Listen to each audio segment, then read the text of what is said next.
It's Mrs. Ferris from Wood Library with my friend Bernard, and we're ready for some stories, so let's get started. Our first book is by one of my favorite authors. Well, actually, by his, is it his wife or his daughter? I'm not sure. But it's illustrated by Paul Galdone and retold by Joanna Galdone.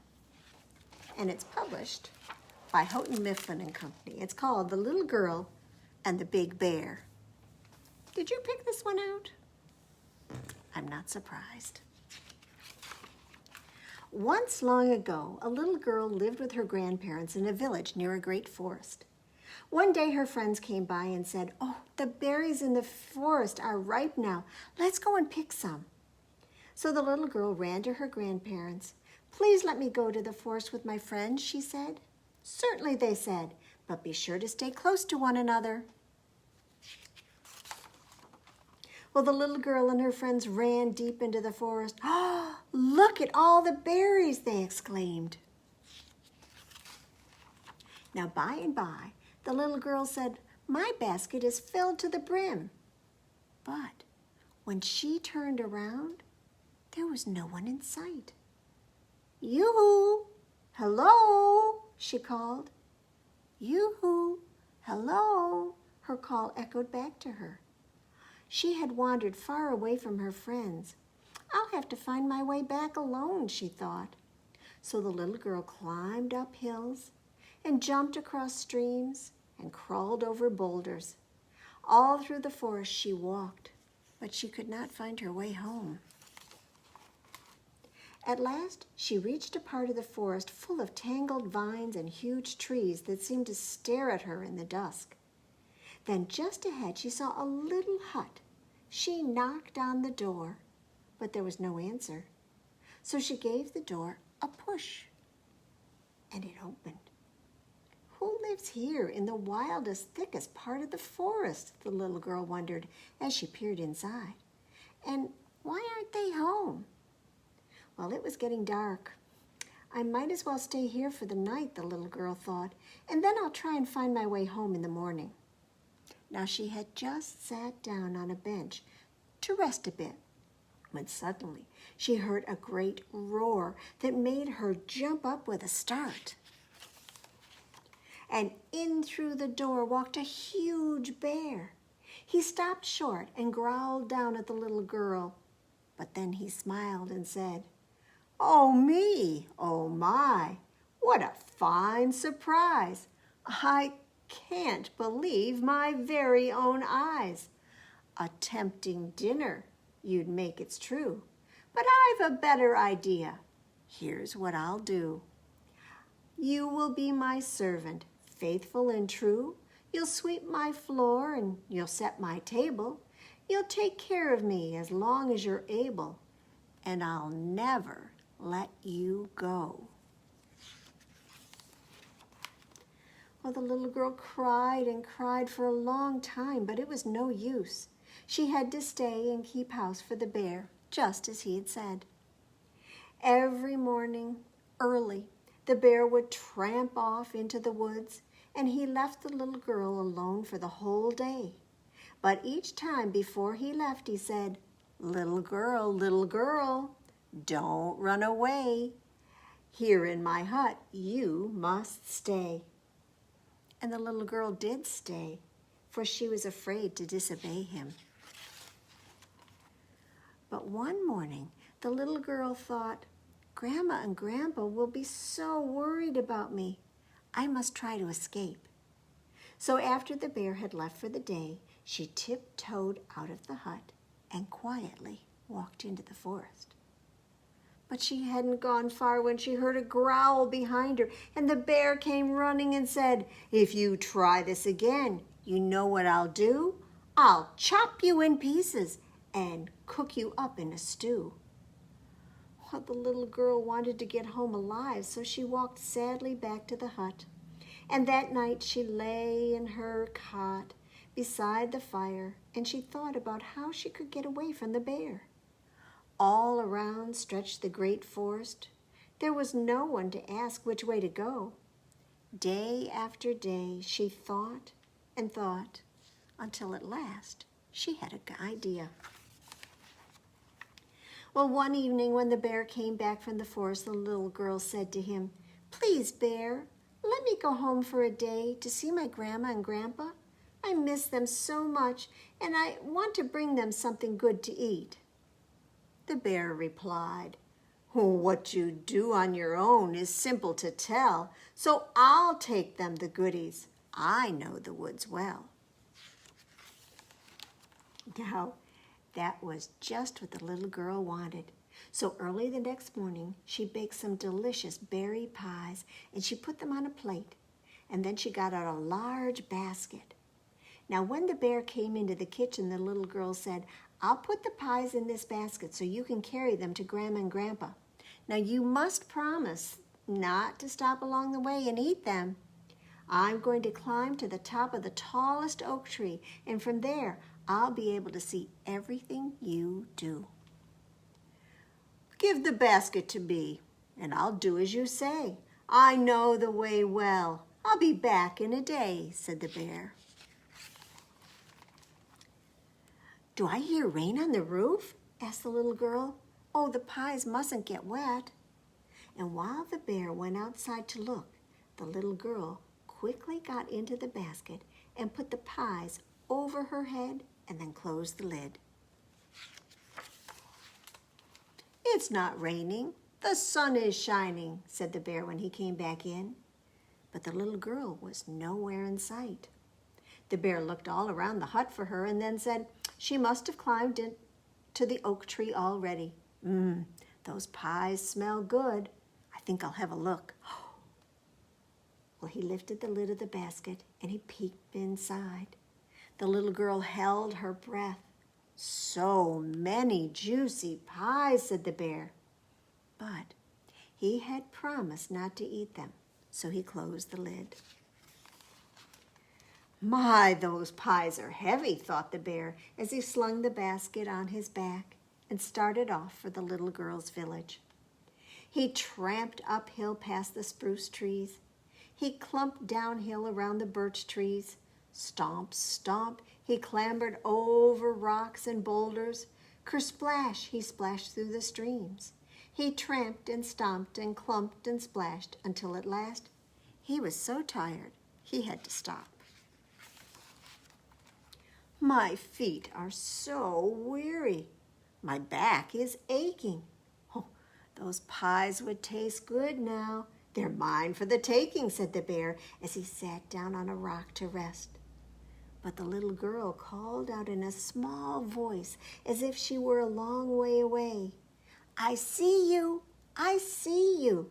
Get back on your feet. Get on with your walk now.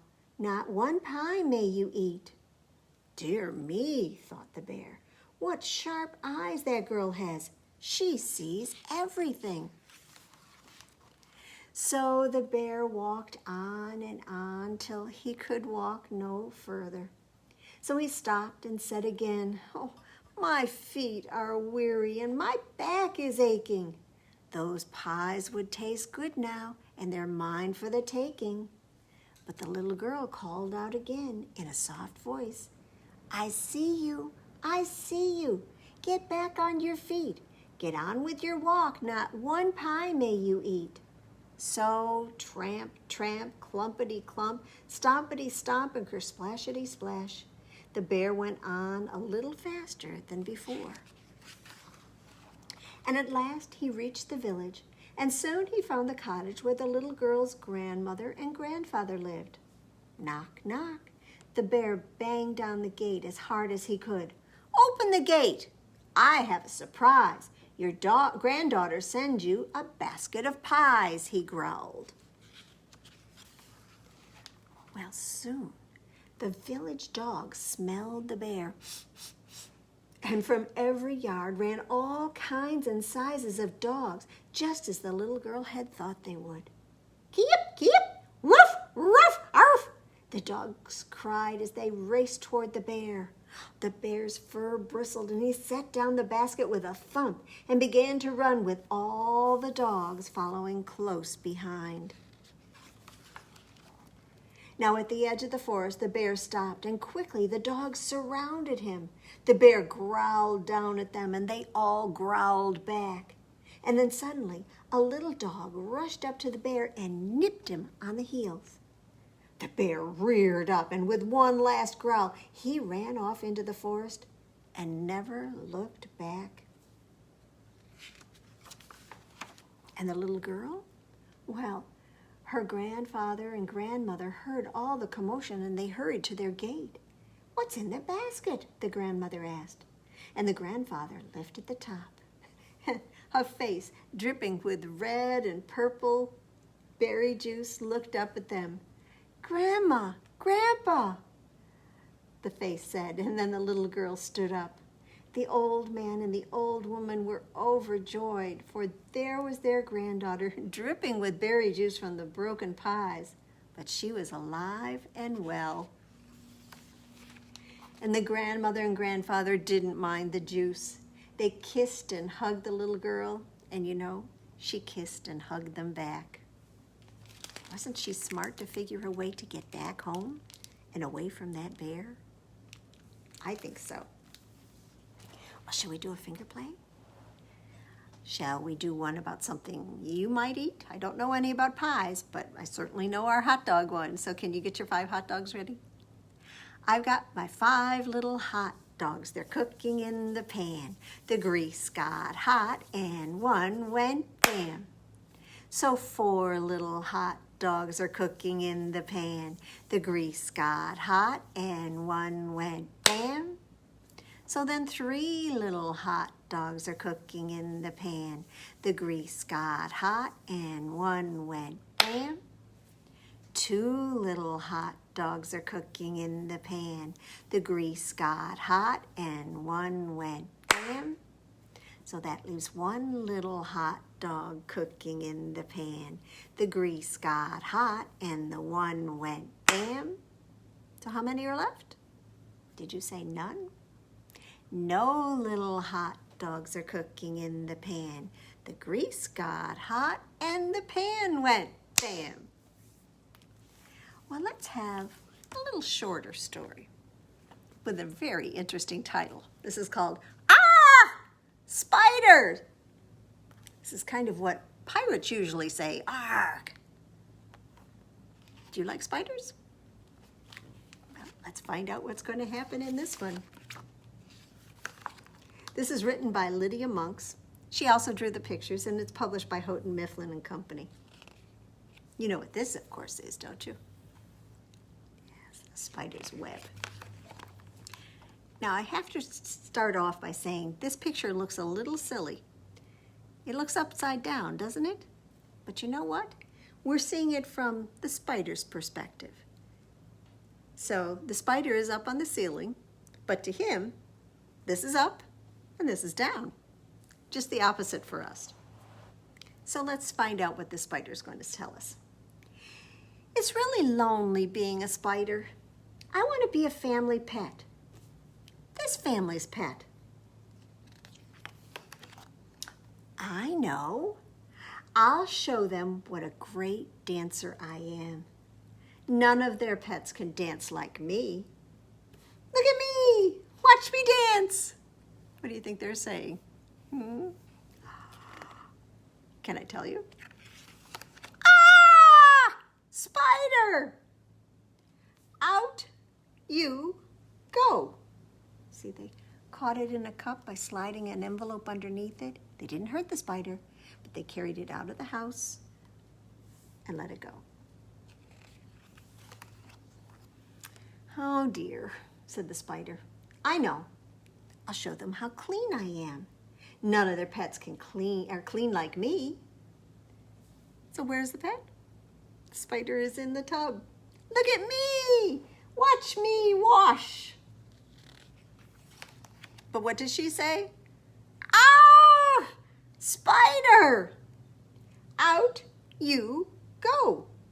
How did she get rid of the spider? Well, she turned on the water and he went glug, glug, glug, glug, glug down the drain and out. Oh dear. I know. I'll show them how easy I am to look after. None of their pets can feed themselves like I can. Look at me. Watch me eat. Do you see how he's caught his dinner? Or hers, I'm not sure. But what did they say? Ah! Spider! Out you go. And they even swept out the web. Oh, it's no good. This family will never want me. I'm going to go and live all alone in the backyard. Well, the family came and looked out the back door. And what did they say? Look out here, everybody. Do you want to see? Look at the sparkly webs. That spider is so clever. Maybe she'd make a good pet. Look, said the spider. They do want me. Look at me. Watch me ride. Look at me. Watch me shop. Look at me. Watch me swing.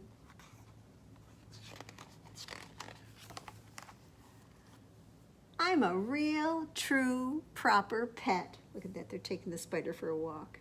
In fact, I'm so happy with my new family, I think I'll introduce them to all my friends. Ah! Spiders! What do you think? Would you like a house full of spiders? I don't think I would. Well, I'm sure you all know a nursery rhyme about a spider. Can you make a spider that's going to go up like this? Or you can make him go like this. However you want your spider to be the itsy bitsy spider. Are you ready? The itsy bitsy spider went up the water spout. Down came the rain and it washed the spider out.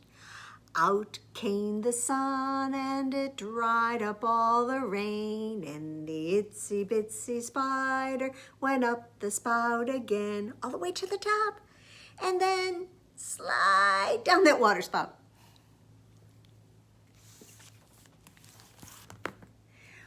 Well, this is one of my favorite characters. His name is Epossumondas. He's a little baby possum, and he gets into the worst trouble. This is a book by Colleen, Salley, and Janet Stevens does the illustrations, and it's called Epossumondas Saves the Day. And it's published by Harcourt, Incorporated. Now take a look at this picture. What do you think is going to be happening? They both have hats on. And Epossumondas has one of those blowers. I'm thinking might be somebody's birthday.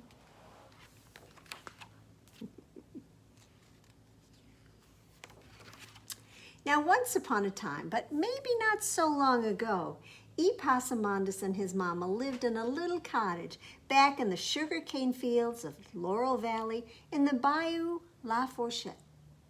And Auntie lived down the road a piece. It was Epossumondas' birthday, and he and Mama were getting ready for his party. Epossumondas was squeezing lemons for the lemonade. Mama was making his favorite dessert, strawberry shortcake.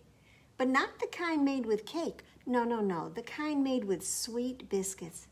She put all the mixings in her big bowl, and she reached for her sody saleratus. Now, I'm going to stop for just a second because that's probably an ingredient that sounds really strange to you. Sody saleratus?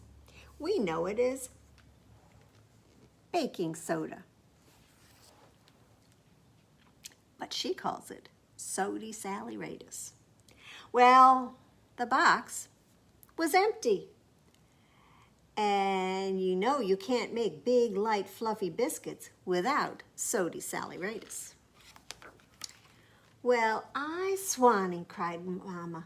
This is what happens when you wait till the last minute. Can I go get the sody for you, please? Epossumondas said. "Oh, no, sweetie, I need your help with the lemonade, so you keep on squeezing and I'll go myself." Well, just then, Baby Gator arrived early for the party. "Oh, good," Mama cried. "Honey, could you scoot over to the store and get me a box of Sody Saleratus and tell Mr. Leslie to put it on my bill and come on back here lickety-split. Don't you dilly-dally." So Baby Gator skipped along the creek that meanders catawampus through the fields, singing, "Sody, Sody, Sody Saleratus." And he crossed the creek, jumping on stepping stones 1, 2, 3, and then he ran into the store and asked for the sody. He thanked Mr. Leslie and skipped out singing, "Sody, Sody, Sody Saleratus." But when he got back to the creek, oh my goodness, the biggest stepping stone moved and a head reared up out of it, and it wasn't a stone at all. It was a great, huge, ugly Louisiana snapping turtle. And that snapper snarled, "Baby Gator, you woke me up, and I'm hungry, and I'm going to eat you and your Sody Saleratus." And he swallowed Baby Gator and his sody in one big gulp. Well, back home, Mama was just about to have a hissy fit because Baby Gator was nowhere in sight. "Oh, I've been squeezing and squeezing, Mama," Epossumondas said. "Can I get the sody for you, please?" "Oh, no, honey. I need you to set up that pin the tail game. I'll go myself." Well, just then, Auntie arrived. "Oh, thank goodness," said Mama. "Sister, will you go down to the store and see if you can find that pokey Baby Gator with my Sody Saleratus?" So Auntie galumphed along toward Bayou Fourche, and she was mumbling, "Sody, Sody, Sody Saleratus." And she crossed the stepping stones 1, 2, 3, and galumphed into the store. Mr. Leslie said, "Why, that little rascal left a long time ago. He must be dawdling in the creek. Here's another box of sody, just in case." So Auntie galumphed back, mumbling, "Sody, Sody, Sody Saleratus." But when she got back to the creek, that great, huge, ugly Louisiana snapping turtle reared up and growled, "Hold, Auntie, I just ate a Baby Gator and his Sody Saleratus, and now I'm going to eat you too." And he swallowed Auntie and her sody in one big gulp. Now back at the house, Mama was sopping mad. Where did they get to? They could go to Plumnellian back in this much time. "The pin the tail is ready, Mama," Epossumondas said. "Can I go get the sody for you, please?" "No, Sugar Pie, I need your help with the balloons. There's hanging to be done. I'll go myself." So Mama stomped off grumbling, "Sody, Sody, Sody Saleratus." And she stomped over the stepping stones 1, 2, 3, and went into the store. "Land sakes," said Mr. Leslie, "they wouldn't both be dawdling in the creek. Why, I can't imagine where they are. But here, you better take 2 boxes of sody, just in case." So Mama stomped back toward the creek, grumbling, "Sody, Sody, Sody Saleratus." But when she got there, you know what happened, don't you? Oh, yes, that great, huge, ugly Louisiana snapping turtle reared up and growled, "Oh, Mama, I just ate a Baby Gator and his sody, and an old auntie and her sody, and she looked a lot like you, by the way. Well, now I'm going to eat you too." And he swallowed Mama and her sody, both boxes, in one big gulp. Now back at home, Epossumondas was wondering what was keeping everyone. He'd been hanging and still no one came home. And that little possum was getting as nervous as a long-tailed cat in a room full of rocking chairs. What happened to everyone? Epossumondas said it to himself.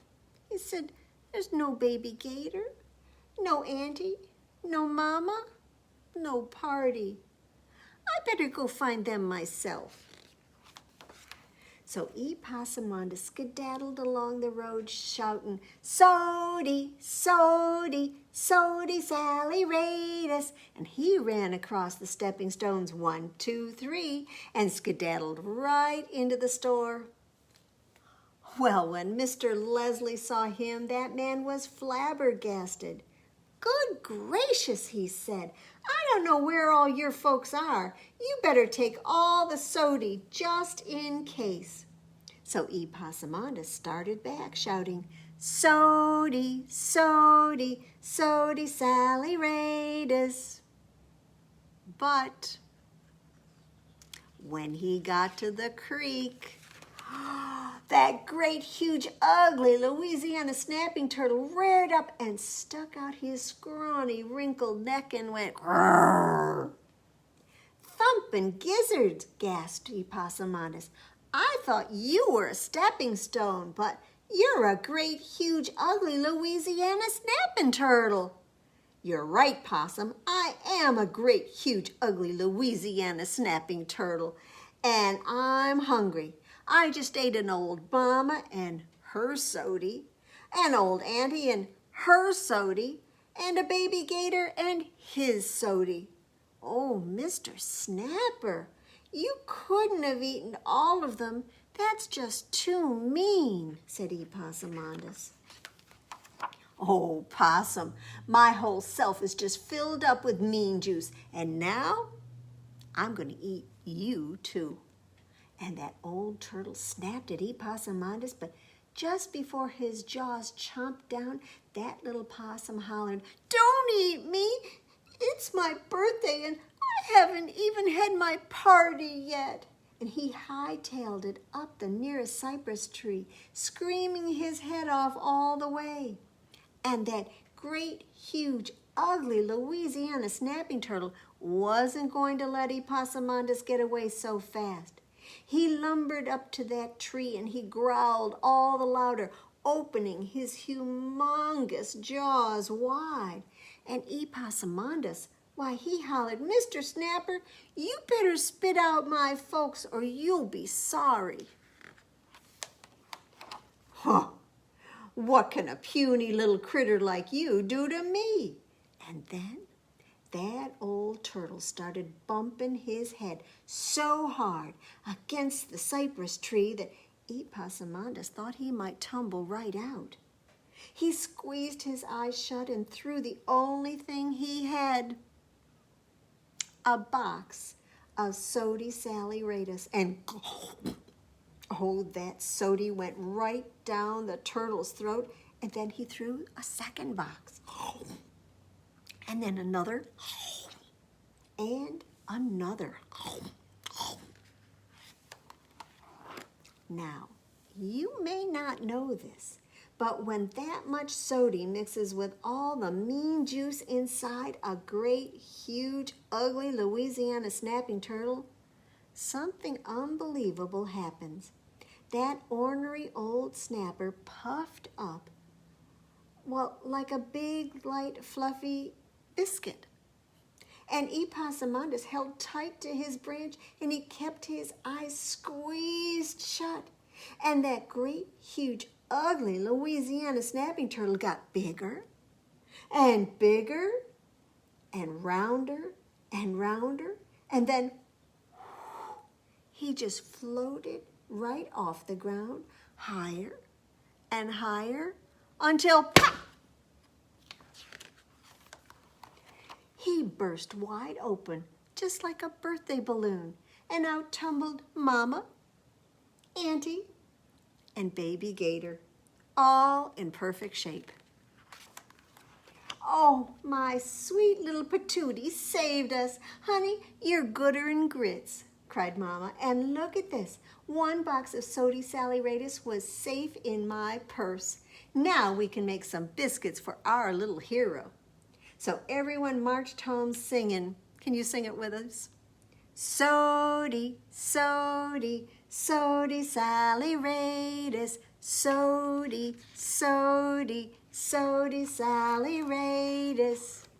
And then they had the best birthday party for the bravest possum ever, Epossumondas. Wasn't that fun? Well, I think we ought to put something in your mouth.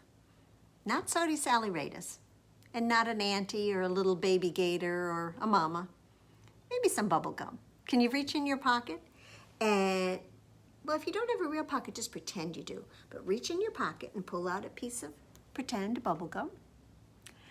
If it has a wrapper on it, do you want to eat that? No. So we'll unwrap it. I'm just going to put mine on the table because the trash is way on the other side of the room. But I'm going to pop the gum in my mouth and chew it up until it's all soft and squishy. And then we'll do something disgusting with it. Are you ready? Here we go.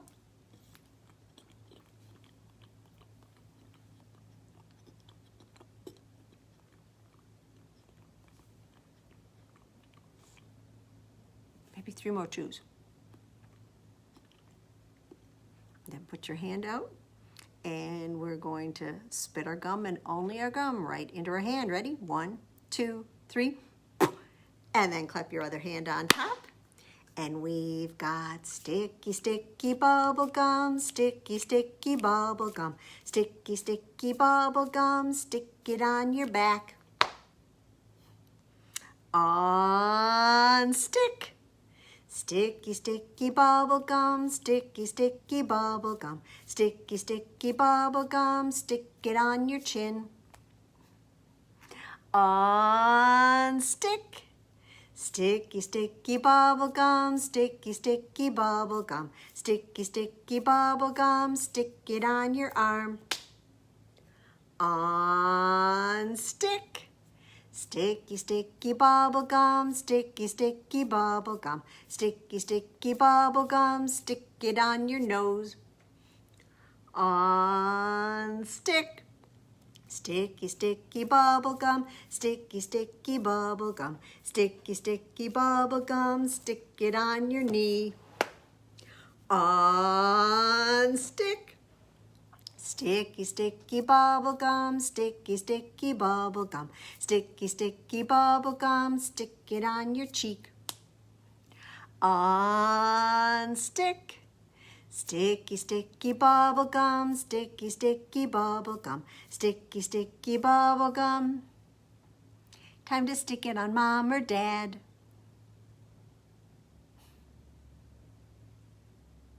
Is it stuck? Okay. On stick. Come on back. Sticky, sticky bubble gum, sticky, sticky bubble gum, sticky, sticky bubble gum, stick it on your toe. On stick. Sticky, sticky bubble gum, sticky, sticky bubble gum, sticky, sticky bubble gum. Time to throw it in the trash. And this time I am going to throw it to the trash. Let's see. I hope I don't miss. All right, well, I think we're going to have our flannel board story. I've been doing a lot of singing tonight, haven't I? But we're going to have a singing one here too. Just a quick one. I think we'll use our green board tonight. Well, I'm bringing home a baby bumblebee. Won't my mommy be so proud of me? 'Cause I'm bringing home a baby bumblebee. Buzzy, buzzy, buzzy, buzzy, buzzy. Woo! He stung me. Well, I'm bringing home a baby rattlesnake. Won't my mommy shiver and shake, 'cause I'm bringing home a baby rattlesnake. Rattle, rattle, rattle, rattle, whoop! He bit me. I'm bringing home a baby turtle.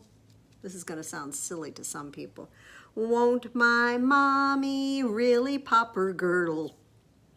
Yes, I'm bringing home a baby turtle. Snappy, snappy, snappy, snappy, whoop! He bit me. Well, I'm bringing home a baby dinosaur. Won't my mommy fall right through the floor? 'Cause I'm bringing home a baby dinosaur. Gobble, gobble, gobble, gobble, whoop! He ate me. All right, well, let's finish up with our Sandra Boynton book. And tonight we're going to use Pajama Time. This is published by Workman Publishing. There they are, all getting ready in their jammies. Well, the moon is up. It's getting late. So let's get ready to celebrate. It's pajama time. So pull on the bottoms, put on the top, get yourself set to pajama debop. It's pajama time. Now some are old and some are new. Some are red and some are blue. Some are fuzzy and some are not. But we can all pajama in whatever we've got. It's pajama time. Yes, yes, it's pajama time. Now some are pink and some are green and some are the ugliest we've ever seen. Well, they might be stripy or polka dot, but we can all pajama in whatever we've got. It's pajama time. So pajama to the left, pajama to the right. Jamma, jamma, jamma, jamma, PJ. Everybody's wearing them for dancing tonight. Jamma, jamma, jamma, jamma, PJ. Now all around the room in one big line, wearing our pajamas and we're looking so fine. It's pajama time. Then hop into bed and turn out the light. You can have a party in your dreams tonight. It's pajama time. Hush, hush, it's pajama time. Hush, hush, it's pajama time. Shh. Good night. Sleep tight. And I hope you have a good night. Thanks for joining Bernard and me for our stories tonight. And we'll see you next week when it's time for some more bedtime stories here at Wood Library.